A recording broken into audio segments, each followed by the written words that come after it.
There are about 1.7 billion Muslims living around the globe. That's about 20% of the world's population. But the 9/11 terror attacks on the United States that killed almost 3,000 people gave rise to anti-Muslim sentiment in America that some see as Islamophobia. And the issue of how Muslims are treated in the US has also surfaced in this year's presidential election, with a call by Republican Donald Trump to ban Muslims from entering the country. Well, joining me now to discuss the issue is Arsalan Iftikhar. He is an international human rights lawyer and journalist, and he's the author of Scapegoats: How Islamophobia Helps Our Enemies and Threatens Our Freedoms. Arsalan, welcome to the show. Thank you for having me, Anand. Nice to have you here. You say in the introduction to your book that your life really began on September 11th, 2001. You write, and I'm quoting here, because that was the exact moment in time when my country was attacked by people who simultaneously hijacked my religion. How much did that day change lives for Muslims in the United States? Well, Anand, I think that it was a game changer for all 7 million American Muslims who were living here in the United States, primarily because of the fact that before September 11th, 2001, the vast majority of Americans knew nothing about Islam or Muslims. And sadly, that one tragedy, that one terrorist attack sort of set the frameworks and the meta-narratives that we've seen for the last 15 years when it comes to discussing Islam and Muslims within the American socio-political zeitgeist, somewhere in a nexus between religion and terrorism. And so I think that for many American Muslims, especially those of us who were born and raised here, it was sort of a call to action in not only reclaiming our faith from the terrorists who attacked this country, but also defending our way of life, defending our identity, and trying to educate the general American public as to the real teachings of Islam and the beliefs of over 1 billion Muslims today.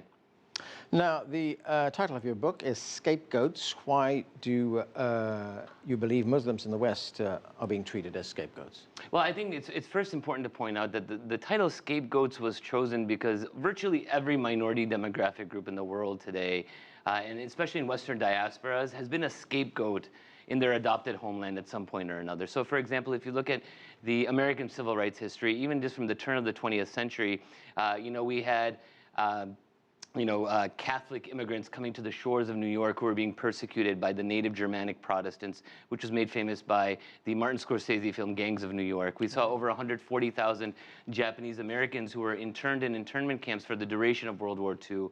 We've seen anti-Semitism throughout the 20th century. Obviously, the Jim Crow South and the African-American civil rights struggle, which still continues until this very day. And after 9/11, and especially within our American political rhetoric and zeitgeist, we're seeing Islam and Muslims being used as a current scapegoat political football that some people, some politicians, primarily in the Republican Party, are trying to use in order to score cheap political points. And the key here, Ananda, is tomorrow it will be somebody else. Right. And so that's why it's important for us to speak out as allies, because if it's not us today, it will be us tomorrow. Right, Muslims are the scapegoats. Isn't it ironic, though, because you get this knee-jerk reaction when something happens. Oh, it's Islam that's caused this. It's Muslims that's caused it. But the people who've suffered most from it are, in fact, Muslims. That's a great point that you bring up. You know, the Countering Terrorism Center at West Point Academy once came out with a report that showed that 94% of Al-Qaeda and ISIS attack victims are Muslims themselves. And the FBI here in the United States has come out with reports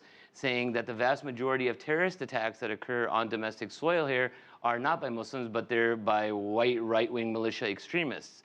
But if you look at our media narratives today, both in the United States and the West, generally speaking, the term terrorism has been co-opted to only apply when brown-skinned men with foreign-sounding names commit acts of mass murder, and not when white Christian men commit those same acts of mass murder as well. Right. Well, what we're seeing also right now is the fact that this has been exploited by politicians in the United States. Of course, we're in the middle of an election campaign right now. We've seen how it's been exploited. We have Donald Trump, who's drawn a great deal of condemnation and at the same time a great deal of support for saying that he is going to ban Muslims from entering the United States. Let's listen to what he had to say.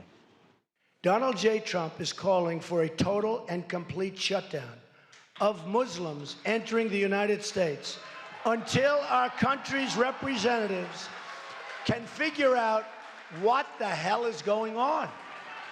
Now, when you hear comments like that, how much damage does it do the relationship between Muslims and others in this country, to Muslims themselves? Well, you know what I say is that if you can replace the word Muslim with Jews and sound like a Nazi, you probably shouldn't say these statements. And what Donald Trump has said, not only with the Muslim ban, but other Republican presidential candidates before him. Let's not forget that Texas Senator Ted Cruz once said that he believes that we should patrol Muslim neighborhoods. I can tell you that if you patrolled Muslim neighborhoods, you would only find the best falafels and kebabs that he's ever had. We had Dr. Ben Carson, who said that he doesn't even believe that Muslims should be allowed to run for president.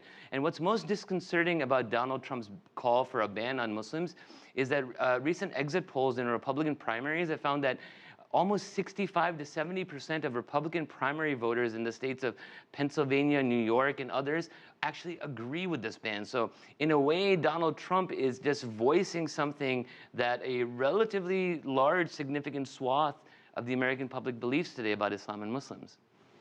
Donald Trump made those statements after that attack in California where you had this husband and wife team that killed 14 people. You've had numerous other attacks over the years. You've, of course, had 9/11, as we've been talking as well. And then the common narrative that's come about after that is when something like this happens, it's Muslims, it's Islam. How do you dispel that? How do you break that narrative? Well, you know, in 2015, when the San Bernardino attacks happened in December, before that, there were approximately 350 mass shootings that had occurred in the United States up until that point that year. And 99% of them were not committed by Muslims. But when we had the San Bernardino attacks, it was instantly labeled an act of terrorism, when 1 week prior, a white man named Robert Deere walked into the Planned Parenthood clinic in Colorado Springs with a self-professed Christianist ideology. His own ex-wife testified in open court, according to the New York Times, that he viewed himself as a soldier for Christ and committed an act of mass murder. We never saw that referred to as an act of terrorism. 6 months before that, Anand, we had Dylan Roof, a 21-year-old white supremacist who walked into an African-American church in Charleston, South Carolina, sat in Bible class with them for over an hour, and then proceeded with his race war ideology to slaughter 9 innocent African-Americans, including a state senator for whom he had specifically asked for by name. That was never referred to as an act of domestic terrorism. And again, this is the double standard that I'm talking about in my book, Scapegoats, is that, again, there's one standard that is put in place for Muslims in the United States where we have a presumption of guilt, where Muslims in America traditionally are, we're guilty until we prove ourselves innocent, and everyone else is afforded the presumption of innocent, where you're innocent until you're proven guilty. So those instances that you mentioned, that's treated in this country as what, crimes? Yeah, those are called mass shootings or lone wolf attacks. But again, even if it's a lone wolf attack, but if he happens to have olive skin, have a foreign-sounding Arab or Muslim name, he's automatically going to be framed a terrorist. And it's that double standard that, again, is leading to a lot of the divides that we're seeing in the East and West today. You know, we have to understand that Donald Trump's comments, you know, cannot be viewed in a vacuum. I mean, his sound bites on the Muslim ban were found in an Al-Shabaab recruitment video, you know, halfway across the world in Somalia. And so, again, you know, not only is this rhetoric hurtful to 7 million American Muslims who call the United States our home, but it actually makes us less safe as a country. And so that's why it's important for politicians from all political parties to condemn this rhetoric. And sadly, this is something that we're not seeing a great deal of pushback on in any sort of meaningful way when several major Republican candidates are espousing these sorts of views. Well, talking about pushback, I mean, as soon as you label something terrorism, that's a very loaded term. It comes, all kinds of connotations come with that. Why aren't these things treated as crimes? As, you know, these people who perpetrate this as criminals? Well, and they are crimes. And again, as a lawyer, you know, my job is to, you know, make sure that all crimes are called crimes and that there's no double standard that's put in place. That if a brown person commits an act of mass murder, that's categorized as the same thing as if a white man commits that same act. And it's this disparity. I mean, the American legal and justice system, you know, has always disparately, you know, punished minorities and people of color, historically speaking. And so, I mean, this goes to our greater narratives in terms of, you know, is there really equality in the United States, or are there two parallel systems of justice for the majority populations and for minority populations as well? The very respected Muslim scholar, Reza Aslan, who wrote the foreword for your book, he's been very critical of the media. He's been very critical of political personalities, as you've been as well. And he said, one of his quotes is that, in their view, every Muslim is a closet jihadist just waiting for the opportunity to bring down Western civilization as we know it today. That's a pretty strong statement. Is he right? I think he is. I mean, again, whenever we hear about any sort of mass shooting in the United States, as I mentioned, 350 of them, as a Muslim public intellectual, I am always holding my breath because, again, if the moment comes out that the perpetrator is a brown Muslim man, and we know that the entire framework, the rhetoric around that act, like San Bernardino, is going to be completely different than the 349 mass shootings that were committed predominantly by white Christian men. Again, just a week before, you had the Planned Parenthood shooting, Dylan Roof in South Carolina. And a lot of it has to go to the narratives that the media perpetuates. And again, the vast majority of the American and the general global public gets their information from our global mainstream media. And so, I mean, there is a responsibility between journalists, to have editorial standards in place and not call something an act of terrorism just when a brown Muslim man does it, right, and not that same act when a white Christian man does that same thing. Well, let's talk about the media. You've been very critical of the media. When I talk about media, I'm not talking about, the internet. I'm talking about mainstream media that you mentioned a moment ago as well. You have said that there is a media crusade against Islam. What is the evidence there? What is the mainstream media doing? Well, I think, every journalist knows that there's a very famous adage in journalism that if it bleeds, it leads, right? And so the more sensationalistic the story, the more ratings you can get, the more likely you are, to get the ratings and, meet the commercial interests of your news networks or your newspapers or your radio stations. And, again, when it comes to the discussions of Islam or Muslims, it's really important to keep in mind that the vast majority of stories that have been done over the last 15 years have always revolved around either religion or terrorism, right? And again, as you know, with the 24/7 constant news cycles that we have in the world today, we need to fill airtime. And again, we're always looking for, the East versus West, black versus white dichotomy of screaming talking heads.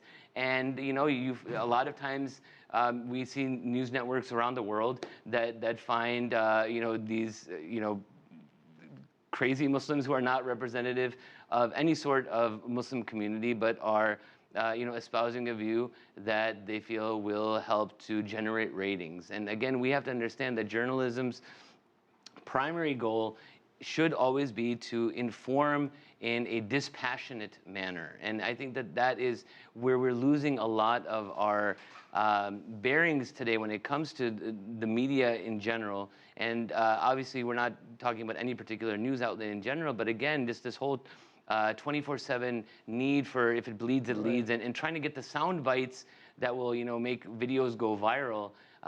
That's something that I believe that the media has some responsibility in perpetuating. You've also been critical of law enforcement agencies, especially the New York Police Department, intelligence agencies. Why? Well, in 2012, Matt Apuzzo and Adam Goldman from the Associated Press won the Pulitzer Prize for a series of investigative articles on the NYPD's extensive spying program on the American Muslim community in New York and the New Jersey metropolitan area, where these documents and these interviews and these articles found that the NYPD was basically, they were planting informants and snitches inside of Muslim communities, trying to entrap Muslims into talking about, committing acts of terrorism when the vast majority of these people, couldn't find a light switch in their own closet. And they even went so far as to send undercover informants on student whitewater rafting trips with College Muslim Students Association. They were also investigating Muslim Students Associations at Yale University and Ivy League schools, and sending people to hookah joints and kebab restaurants, trying to infiltrate the Muslim community. And this is something that really has created a lot of distrust between law enforcement agencies and the American Muslim community at a time where the conversations actually need to be even more closely guarded and valued. And it's important that, again, American Muslims are seen as part of the solution and not part of the problem. And the NYPD spying program did not help very much in bridging that divide. Welcome back to the show. We're talking about the spread of anti-Muslim sentiment in the West. My guest is Arsalan Iftikhar. He's the author of Scapegoats, How Islamophobia Helps Our Enemies and Threatens Our Freedoms. You talk in the book about the alienating impact that Islamophobia have on young people. You write, Because of increased Islamophobia in the West today, many young Muslims in the United States and Europe feel like strangers in a strange land. Elaborate on that. Well, Anand, I think it's really important to keep in mind that the vast majority of Muslims that live in Western diasporas, primarily in the United States and in Western Europe, were native to these countries. We were born and raised in these nations, and for a new generation of young Muslims who are being raised in these Western societies, we're starting to see, for example, an increase in the amount of bullying that is happening against Muslim students all over the West. Just a couple of weeks ago in California, there was a young Muslim high school student, female, who wears the hijab, the headscarf, who in her high school's annual yearbook was inadvertently labeled Isis Phillips.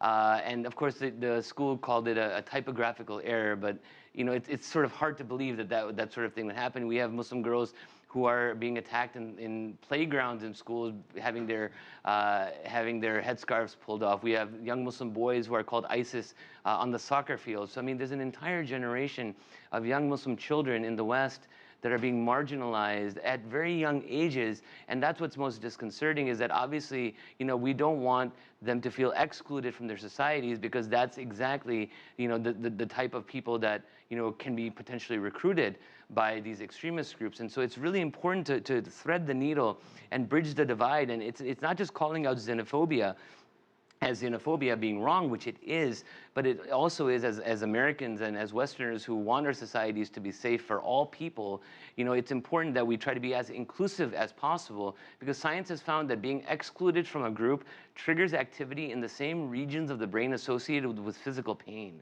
So, I mean, being excluded from any sort of society, has real physiological impacts, and it's really important for us to try to promote diversity and inclusion and not make one subset of a minority population group feel even more excluded than they already do. Nowadays you also see so much suspicion, as you mentioned. You've been critical of Muslims, or rather community leaders and political leaders who accuse Muslims of not condemning acts of terror. We often hear that after there's been some act of violence. Well, we didn't hear Muslim leaders say anything about it, That's not true, because I have followed this as a news person here. It's just somebody's decided not to listen to that. That's exactly right, Anand. And you know what I always tell people when they come out with this meme that Muslims don't condemn terrorism enough? I tell them, if you go to Google and type in the words Muslim condemn terrorism, you will receive over 17 million results. So if after that you do not believe that Muslims condemn terrorism, you simply don't know how to use a computer. But like you said, there are some people who just don't want to listen, right? They have their framework, they have their pathology when it comes to Islam and Muslims, and I always tell them that I could literally spend every single day of every single week of every single month of every single year for the rest of my living days with a megaphone standing on a street corner condemning terrorism, and it still wouldn't be enough. And there are thousands of Muslim civic leaders, religious scholars, and public intellectuals who have spent our entire lives and careers, especially after 9/11, condemning terrorism. And the fact of the matter is that if people don't think that we're condemning terrorism, they simply don't know how to use a computer. Right, and to counter Islamophobia, I mean, in many instances, and this is not just unique to the United States, the tone in a country is set by its leadership. I mean, is the leadership in this country doing enough? We got President Obama, who is a Christian actually, but he's also been the target of anti-Muslim sentiments. He visited a mosque in Baltimore recently, and he addressed this particular issue of Islamophobia. Let's take a listen to what he said. If you're ever wondering whether you fit in here, let me say it as clearly as I can. As President of the United States, you fit in here, right here. You're right where you belong. You're part of America, too.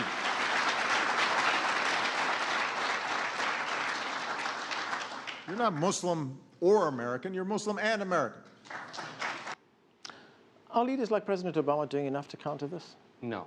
And the reason is because of the fact that when President Barack Obama was running for office in 2008, there were whisper campaigns going on all over the United States of Barack Obama being some sort of crypto-Muslim Manchurian candidate, right? To the point where even in 2015, there was a plurality of the American public, a majority of the Republican Party, who still believes that President Obama is a Muslim. Even in the year 2015, 7 years later, and even that visit to a Baltimore mosque happened in the 7th and 8th year of his presidency, right?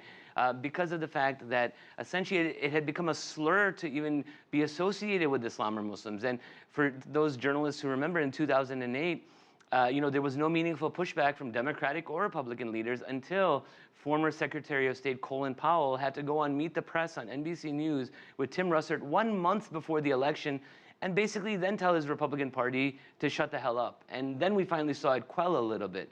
But again, up until that point, that sort of Islamophobic, anti-Muslim sentiment about Barack being some sort of crypto-Muslim Manchurian candidate went unabated. And, sadly, many Republican politicians have capitalized on that in the 8 years since. Yeah, Colin Powell, I think, did say at the time, I think he dispelled these rumors that Barack Obama was Muslim, but he also said, and what if he is? Right, exactly. Yeah. He's like, I want to live in a country where a 9-year-old child a Muslim child can dream about being president one day. Right. Do Muslims need to do more to counter Islamophobia in this country? Well, I think we have to continue to do what we have been doing, and that's getting out and getting to know our neighbors of different backgrounds, religions, and ethnicities. At the end of the day, as a human rights lawyer, I always tell people that when people are humanized to you, you're far less likely to demonize them. And there have been public opinion polls that have been done that show that over 70% of Americans say that they don't even know a Muslim, even though their doctor's probably a Muslim, their mechanic's probably a Muslim, their accountant is probably a Muslim, and they just don't know it. And so that's why it's important for mosques, churches, synagogues, temples, civic organizations to get to know one another. Again, the more people are humanized to you, the less likely you are to demonize. And so it's important for us to get outside of our comfort zones and get to know people who are not like us so that we can expand our own horizons and promote diversity and inclusion in America. And you also get times when the conventional view is shattered. London just elected a Muslim mayor. Yeah, that was huge. I mean, the election of Sadiq Khan in London was not only a great victory for multiculturalism in London, but I think it gave a great sense of hope to young Muslim Westerners out there, some Muslim kids out there that, here's a guy who's the son of a Pakistani bus driver in London, who grew up in subsidized housing and who ended up, becoming a human rights lawyer and then becoming the mayor of one of the largest Western metropolises in the world. It was a great victory for multiculturalism. And his religion was just completely irrelevant. Well, it was irrelevant to him and to the vast majority of Londoners who voted for him, but his conservative rival, tried to, drive that political wedge issue, the religion as a political wedge issue. But again, the better angels of London happened to prevail. If you look at the subtitle of your book, you say, inflammatory statements that we hear increase recruitment for groups like ISIL and for Al-Qaeda. Is that what happens? Yeah, like I said to you earlier in the show today, that Donald Trump's soundbite of banning Muslims from the United States has shown up on Al-Shabaab recruitment videos in Somalia. Again, we live in an instant communication age now, right? So when something is said or something goes viral on Facebook, Twitter, or YouTube, that's instantaneously broadcast all over the world. Right. And so we can't just call this empty political rhetoric, because it's not. And again, it might be Muslims today, but it's going to be somebody else tomorrow. And that's why it's essential for people of conscience, of all different backgrounds, to speak out against xenophobia of all kinds, whether it is Islamophobia, whether it's anti-Semitism, whether it's homophobia, anti-black racism, anti-immigrant xenophobia. It's important for us to be allies to one another, again, to help humanize ourselves and make our multicultural societies even stronger in terms of diversity and inclusion. All right, you've written the book. Former President Jimmy Carter said it is important. We can see his quote up there on your book. What do you hope it will accomplish?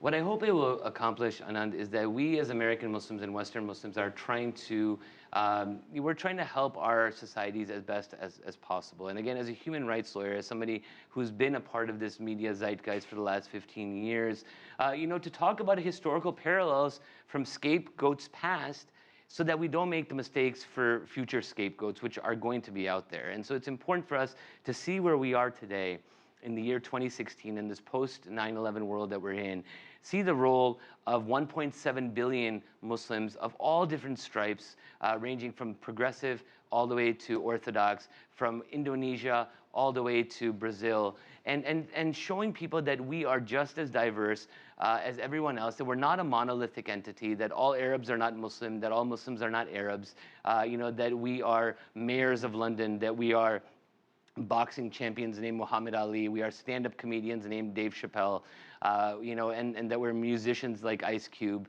that we're just normal human beings, and that nobody should ever be ostracized or marginalized based on any sort of demographic feature that they hold inside of their body.